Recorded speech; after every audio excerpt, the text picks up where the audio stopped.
Hello student, welcome to my YouTube channel Rajvirendra biology classes में आपका स्वागत करता हूं। तो जैसा कि आपने चैप्टर 5 का पार्ट 1 और पार्ट 2 है ना, आपने अच्छे ढंग से देख लिया होगा।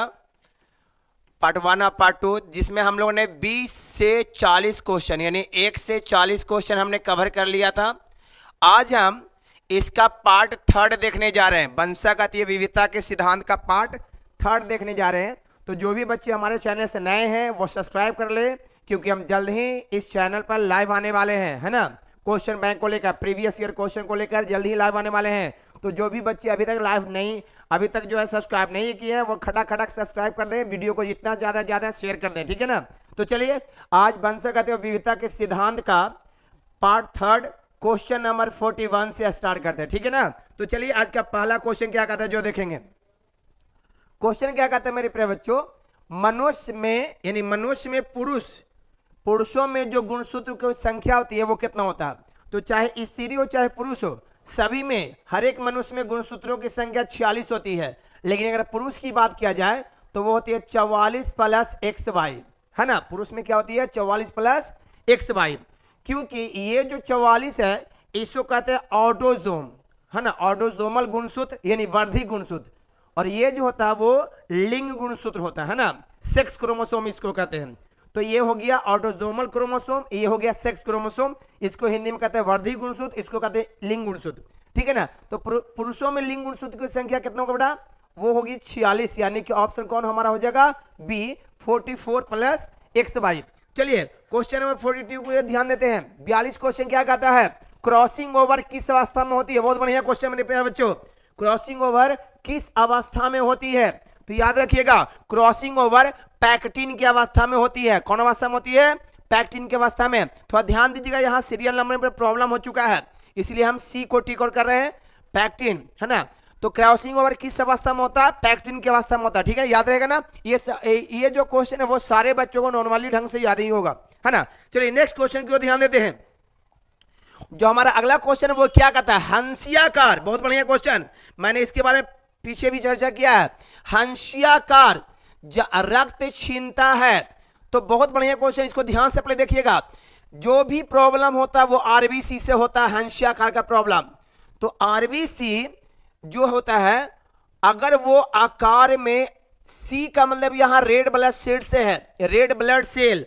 तो रेड ब्लड सेल अगर हंसियाकार का होता है, कौन आकार का हो जाता है, हंसियाकार, यानी इसको कहते हैं अंग्रेजी में सिकल शेप्ड, सिकल के आकार का हो जाती है। तो उसके कारण क्या होता है कि जब आरबीसी यानी रेड ब्लड सेल सिकल के आकार का हो जाता है, हंसिया के आकार का होता है, तो हमारे शरीर में रक्त का बनना बंद हो जाता है। और ये जो बीमारी होती है ये ऑटोजोमल गुणसूत्र के कारण होता है ना। तो आपको पता होगा मेरे प्यारे बच्चों, इसका सही ऑप्शन क्या हो जाएगा, ऑप्शन ए, ऑटोसोमल अनुवंशिकी रोग। तो याद रखिएगा हंसियाकार रक्तहीनता कौन सा रोग है, तो ऑटोसोमल अनुवंशिकी रोग, है ना। चलिए नेक्स्ट क्वेश्चन की ओर ध्यान देते हैं। जो हमारा अगला क्वेश्चन होने वाला 44 क्या कहता है, कानों पर बाल की बहुलता। ये क्वेश्चन हर एक बच्चों को बार बार याद आता होगा। कानों पर जो बाल की बहुलता होती है वो कौन सा जीन पर पाया जाता है। बहुत अच्छा क्वेश्चन है, याद रखिएगा। तो वो होता है वाई क्रोमोसोम पर। कौन क्रोमोसोम पर, वाई क्रोमोसोम पर। हमारा ऑप्शन बी बिल्कुल सही है। नेक्स्ट क्वेश्चन की ओर ध्यान देते हैं। फिर से आ गया हंसियाकार। हंसियाकार क्वेश्चन बार बार उठाया जा रहा है। हंसियाकार रुधिराणु रक्तता में अमीनो अम्ल का संघटक होता है।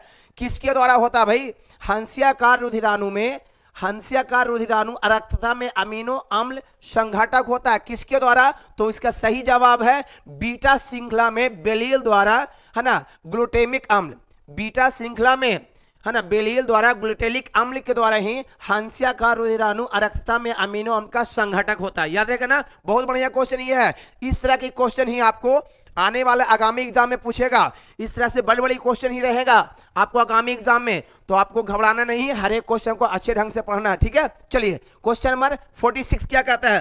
क्वेश्चन नंबर 46 की ओर ध्यान देंगे। क्वेश्चन नंबर 46 क्या कहता है, किसी परिवार, कोई भी फैमिली हो, उनका जब पीढ़ी अनेक पीढ़ियों के लक्षणों का जब विश्लेषण होता है, यानी कि किसी भी परिवार में जब लक्षण पीढ़ी दर पीढ़ी चलता रहता है तो उस विश्लेषण को हम लोग कहते हैं वंशावली विश्लेषण। वंश का मतलब खानदान होता है, और खानदान की जब पीढ़ियां, खानदान का जब लक्षण होता है वो आगे बढ़ता है तो उसी को हम लोग कहते हैं वंशावली विश्लेषण। तो किसी परिवार में अनेक पीढ़ियों के लक्षणों का जब विश्लेषण होता है तो क्या कहलाता है? वंशावली विश्लेषण। याद रहेगा ना मेरे प्यारे बच्चों, कहीं से कोई टेंशन नहीं लेना है, हर एक वीडियो को हम अच्छे ढंग से बताते जाएंगे।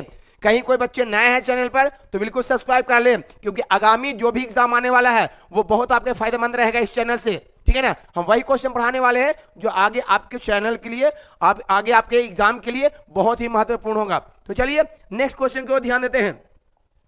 47 क्वेश्चन क्या कहता है? सबसे अधिक, हाँ बहुत बढ़िया, देख लीजिएगा, सबसे अधिक तथा सबसे कम जीन वाला मानव गुणसूत्र इसमें से कौन है? सबसे अधिक और सबसे कम। तो याद रखिए बेटा, गुणसूत्र जो है बहुत अच्छा है, एकदम ध्यान से इसको देखिएगा। गुणसूत्र 1 जो है इस पर 2968 जीन पाए जाते हैं ना। 2968 जो जीन होते हैं वो पाए जाते हैं गुणसूत्र 1 पर, जो सबसे अधिक है ना, याद रखिएगा।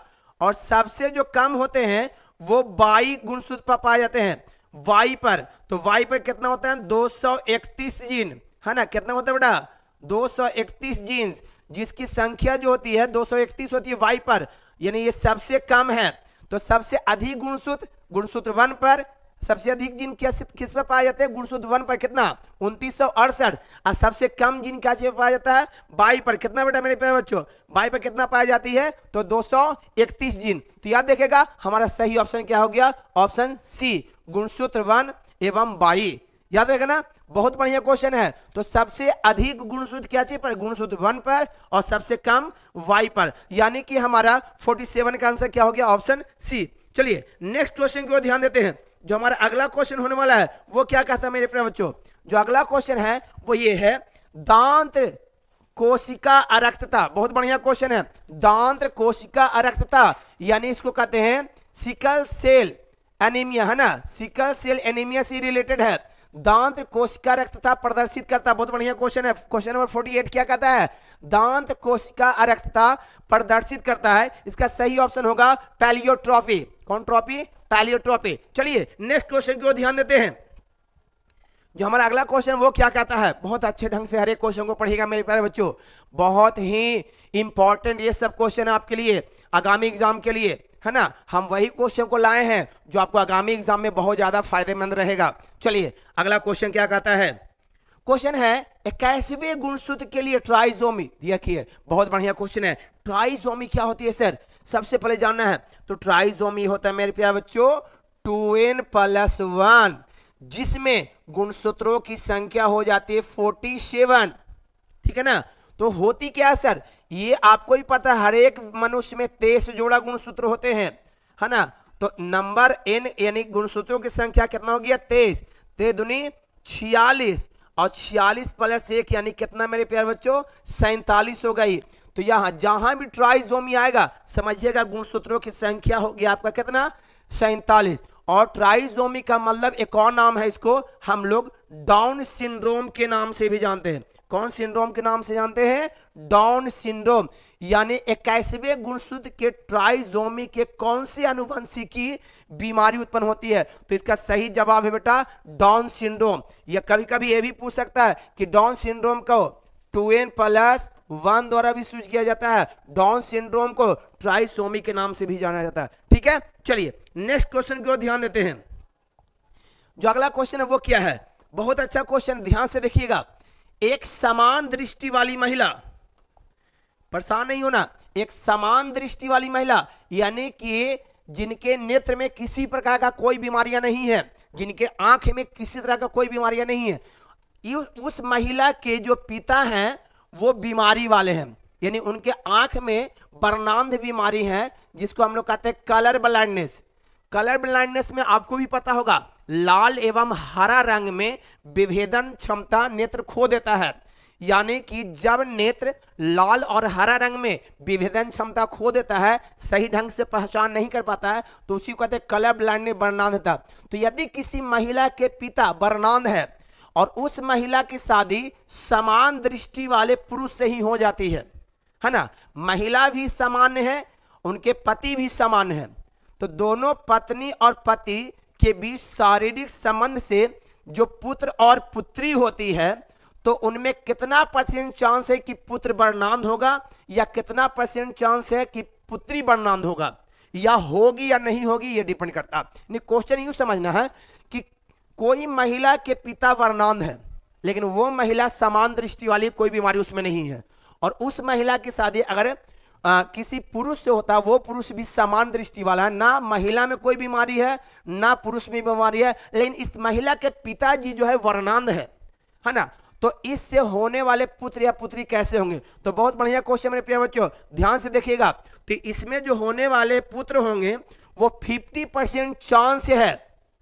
कि पुत्र वर्णांध होंगे, बट 50% चांस ये है कि पुत्री जो है समान दृष्टि वाली होगी। यानी 50% चांस है पुत्र का वर्णांध होने का, 50% चांस है कि वो वर्णांध हो भी सकते और नहीं भी, अब 50% चांस ये है कि पुत्री समान दृष्टि वाली होगी। ठीक है ना, यानी हमारा बी ऑप्शन बिल्कुल सही है, बी द राइट आंसर। ठीक है, चलिए नेक्स्ट क्वेश्चन को ध्यान देते हैं। बहुत अच्छा क्वेश्चन है, फिर से वही क्वेश्चन आ गया है, टर्नर सिंड्रोम। बहुत बढ़िया, देखिएगा टर्नर सिंड्रोम। तो टर्नर सिंड्रोम का जो फॉर्मूला होता है वो 2n-1 होता है। इसको हम लोग मोनोसोमी के नाम से भी जानते हैं, मोनोसोमी, याद रहेगा ना, कौन सोमी के नाम से जानते हैं? मोनोसोमी। यानी टर्नर सिंड्रोम, तो आपको भी अभी मैंने बताया था कि n का गुणसूत्रों की संख्या होती है 23, तो 23 दूनी 46 माइनस 1 यानी कितना बेटा? 45। यानी टर्नर सिंड्रोम यानी मोनोसोमी की संख्या आपको कितना हो जाएगा? 45। A is the right answer. Turner syndrome में कितने गुणसूत्र होते हैं? 45, यानी 2n-1। इसे मोनोसोमी के नाम से भी जाना जाता है। चलिए हम नेक्स्ट क्वेश्चन को ध्यान देते हैं। क्वेश्चन नंबर 52 क्या कहता है ना, ऑटोजोमल ऑटोजोमल का संबंध कितना से? 44 गुणसूत्र से। ऑटोजोमल प्राथमिक नॉन डिसजंक्शन, बहुत बढ़िया क्वेश्चन है, नॉन डिसजंक्शन है ना के कारण होने वाला रोग है, नॉन डिसजंक्शन के कारण। तो नॉन डिसजंक्शन जो होता है 21वें गुणसूत्र पर होता है, याद रखिएगा, कितने गुणसूत्र पर? 21वें गुणसूत्र पर। तो इससे जो होने वाला रोग है उसे क्या कहते हैं? बहुत बढ़िया से क्वेश्चन समझिएगा, ऑटोजोमल प्राथमिक नॉन डिसजंक्शन के कारण होने वाला रोग। तो 21वें गुणसूत्र पर जो रोग होता है उसको जो है हम लोग डाउन सिंड्रोम के नाम से जानते हैं। कौन सिंड्रोम? Down syndrome. अभी मैंने बताया था डाउन सिंड्रोम को कहते हैं 2n+1, याद रहेगा ना, डाउन सिंड्रोम के कारण ये बीमारी होती है ना। चलिए नेक्स्ट क्वेश्चन को ध्यान देते हैं। जो हमारा अगला क्वेश्चन होने वाला है वो क्या कहता है? प्यार से देखिएगा, हर एक क्वेश्चन को सही ढंग से रखिए प्यारे बच्चों। निम्नलिखित में से कौन सी आनुवंशिकी बीमारी नहीं है? बहुत अच्छा क्वेश्चन है। निम्नलिखित में से कौन सी आनुवंशिकी बीमारी नहीं है? तो ये सभी जो है आनुवंशिकी बीमारी है ना। थैलेसीमिया, इस बीमारी में क्या होता है? तो बच्चे के शरीर में खून ही नहीं बनता है ना, तो इस तरह के बच्चे को जीवित रखने के लिए उसे बार बार रक्त चढ़ाना पड़ता है। हीमोफीलिया कौन सा बीमारी है? तो हीमोफीलिया को रक्तस्रावी रोग कहते हैं। जब हीमोफीलिया रोग में शरीर के कटे फटे भागों से रक्त बहता है तो रुकने का नाम नहीं लेता है। तो इसका सही जवाब होगा ऑप्शन सी, क्रेटिनिज्म। ये जो है आनुवंशिकी बीमारी नहीं है। चलिए नेक्स्ट क्वेश्चन को ध्यान देते हैं। क्वेश्चन नंबर 54 क्या कहता है? एक जीन के विभिन्न रूप को कहते हैं।